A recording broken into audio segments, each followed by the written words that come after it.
حضرت عائشہ سے روایت ہے کہ حضور میرے گھر میں آئے. یہ ہمیں معلوم ہے کہ نبی صلی اللہ علیہ وسلم نے اپنی ازواج کے لیے الگ الگ کمرے بنائے ہوئے تھے. تو یہ مسجد نبوی کے ساتھ ہی اب ان کے نشانات بھی ابھی تک انہوں نے قائم رکھے ہوئے ہیں کہ بھئی یہ فلاں کی جگہ تھی. حضرت عائشہ کا حجرہ تو اس لیے واضح ہے کہ اس میں حضور کا مقبرہ ہے. تو کہتی ہیں کہ حضور میرے پاس تشریف لائے تو میرے پاس ایک عورت بیٹھی ہوئی تھی. آپ نے پوچھا کہ یہ کون ہے؟ تو انہوں نے بتایا کہ یہ فلاں خاتون ہے جن کی نماز کا آپ نے بہت ذکر سنا ہے. تو آپ نے اس کو مخاطب کر کے کہا اس عورت کو کہ تم پر اتنی ہی ذمہ داری ہے جس کی تم طاقت رکھتے ہو. یہاں جمع کا صیغہ استعمال ہوا ہے. اللہ کی قسم اللہ نہیں تھکتا، اللہ نہیں اکتاتا، تم اکتا جاتے ہو. اور اللہ کے نزدیک دین وہ پسندیدہ ہے جس پر عمل کرنے والا مداومت کرے، ہمیشہ اس کو کرتا رہے. یہ ایک بڑی اچھی تعلیم ہے جو اس روایت سے ہمیں ملتی ہے. وہ یہ کہ دین داری کے کچھ مظاہر ہیں. ایک تو میں یہ یہاں وضاحت کر دوں کہ دین داری جو ہے اس کے جو مختلف روپ ہیں وہ انسان کی شخصیت، اس کا ذوق، اس کا مزاج، اس کے حالات، اس سے بھی بہت کچھ تعبیر ہوتی ہے. ایک تو تعلیمات ہے نا دین کی، وہ تو ہمیں معلوم ہے. نماز فرض ہے، روزہ فرض ہے، بے ایمانی نہیں کرنی، رزق حلال کمانا ہے، فلاں فلاں چیزیں حرام ہیں، فلاں چیزیں جائز ہیں، یہ سب چیزیں ہمیں معلوم ہیں. تو دین کے احکام کی پابندی کرنا، دین کے میں جو عقائد ہیں ان کی درستی کا اہتمام کرنا، یہ تو بنیادی دین ہے، یہ تو سب نے کرنا ہے. لیکن اب دینداری میں جب ترقی ہوتی ہے تو اس کے مختلف پہلو ہیں. کچھ لوگ عملی شخصیت رکھتے ہیں تو وہ اس طرح کے کاموں میں آگے بڑھتے ہیں. کچھ لوگ تنہائی پسند ہوتے ہیں تو اس طرح کی ایکٹیویٹیز میں آگے بڑھتے ہیں. تو یہ معلوم ہوا کہ یہ جو خاتون ہیں جو حضرت عائشہ کے پاس تشریف فرما تھیں، یہ بہت زیادہ نماز پڑھنے والی خاتون تھیں.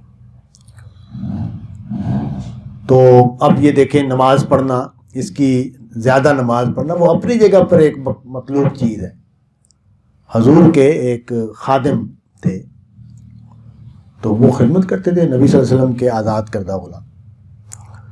تو ایک دن حضور نے ان سے کہا کہ تم اپنی کو تمنا بیان، ان کی خدمت سے خوش ہو کے جیسے بزرگ کرتے ہیں کہ تم اپنی کو تمنا بیان. آپ پیغمبر، اللہ کا پیغمبر، اور وہ ایک بندے سے سوال کر رہا ہے کہ بھئی تم اپنی کو تمنا بیان کرو.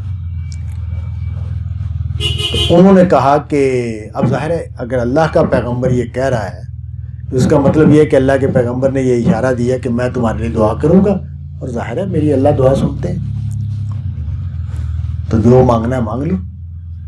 تو انہوں نے کہا کہ میں جنت میں آپ کے ساتھ رہنا چاہتا ہوں.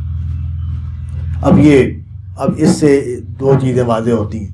ایک تو یہ کہ صحابہ کا ذوق و شوق کیا تھا اور کس رخ پر صحابہ کی تربیت ہوئی تھی. اور دوسری بات یہ معلوم ہوتی ہے کہ نبی صلی اللہ علیہ وسلم نے جو دعوت دی ہے اس کا رخ کس طرف تھا. یعنی دونوں پہلو ہے نا کہ صحابہ نے کیا سیکھا، کیا پایا، کیا ذوق ڈیولپ کیا ان کے یہاں، اور یہ کہ پیغمبر نے کیا کام کیا، اس نے کس طرح کے افراد پیدا کیے. تو خیر اس نے کہا تمنا اپنی، اور دیکھیں اس نے دنیا کی کوئی چیز نہیں مانگی. یہ معلوم ہوتا ہے روایت سیاق و سباق سے کہ حضور اس زمانے میں آخری زمانہ ہے حضور صلی اللہ علیہ وسلم کا. تو فتوحات ہو گئی ہیں، بہت زیادہ مال غنیمت بھی ہے اور امکانات بھی ہیں کہ کچھ تو دنیا کے اعتبار سے بھی کچھ فائدہ پہنچایا جا سکتا تھا اس بندے کو. اس بندے کا میں آخرت میں آپ کے ساتھ، جنت میں آپ کے ساتھ ہونا چاہتا ہوں. تو آپ نے فرمایا کہ سجدوں سے میری مدد کرو، سجدوں سے میری مدد کرو، یعنی زیادہ سے زیادہ نماز پڑھا کرو، زیادہ سے زیادہ نوافل پڑھا کرو. تو نوافل پڑھنا یہ اپنی جگہ پہ بڑی اہم فضیلت کی چیز ہے. یہ جو خاتون ہے یہ بہت زیادہ نفل پڑھتی تھی. یہی مطلب ہے نا اس بات کا کہ جس کی نمازوں کا بہت ذکر آتا ہے، نفل پڑھتی تھی. تو حضور نے یہ کہا، اور یہ مضمون دوسرے طریقوں سے بھی بیان ہوا ہے، وہ یہ کہ دین پر عمل کرنے میں جو اپنے لیے طریقہ طے کیا جائے اس میں ایسا کوئی طریقہ اختیار نہیں کرنا چاہیے جس کو نبھایا نہ جا سکتا ہو، جس کو جاری نہ رکھا جا سکتا ہو.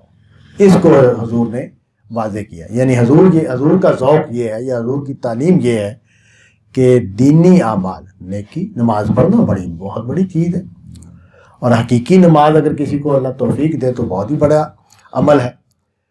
تو وہ بھی بڑھو، نفل پڑھنے ہیں، نفلوں کی بڑی فضیلت ہے. حضور کا اپنا عمل دیکھیں کہ ہر نماز کے ساتھ نفل پڑھتے ہیں جن کو ہم سنتیں کہتے ہیں. تو لیکن حضور نے کہا کہ اتنا کرو جتنا تم نبھا سکتے ہو، جس کو جاری رکھ سکتے ہو. تو آدمی کو اپنے آپ کا اندازہ کرنا چاہیے کہ میں کتنا بوجھ اٹھا سکتا ہوں، اس کے لحاظ سے نیکیوں کو طے کر. خیرات کا معاملہ ہو، نفل پڑھنے کا معاملہ ہو، خدمت کا معاملہ ہو، تو آدمی آگے بڑھتا ہے. ترقی بھی کرنی چاہیے، یہ نہیں کہ رک گئے ایک جگہ پر کھڑے ہو جائیں، نہیں، آگے بھی بڑھنے کی کوشش کرنی چاہیے. لیکن یہ بات ذہن میں رہنی چاہیے کہ اتنا ہی عمل اختیار کیا جائے جس کو کرتے رہنا ممکن ہو، جس کو نبھانا ممکن ہو. اور اس کا فائدہ کیا ہے؟ اس میں نقطے میں اہمیت والی بات یہ ہے کہ جب ہم کسی عمل کو جاری رکھتے ہیں تو اس کے ثمرات آخرت کے بھی دنیا کے بھی ہم سمیٹتے ہیں. یہ جو بخار چڑھنا ہے نا کسی چیز کا، اس کے نتیجے میں چند گھنٹے، چند دن تو ہم کوئی بڑا عمل کر ڈالیں گے، لیکن پھر اس کے بعد جو وقفہ آئے گا، بریک آئے گا، اس میں ہو سکتا ہے ہم بالکل ہی باہر نکل جائیں یا محروم ہی ہو جائیں. تو وہ چیز پھر وہ نقصان انسان کا نہیں ہوتا.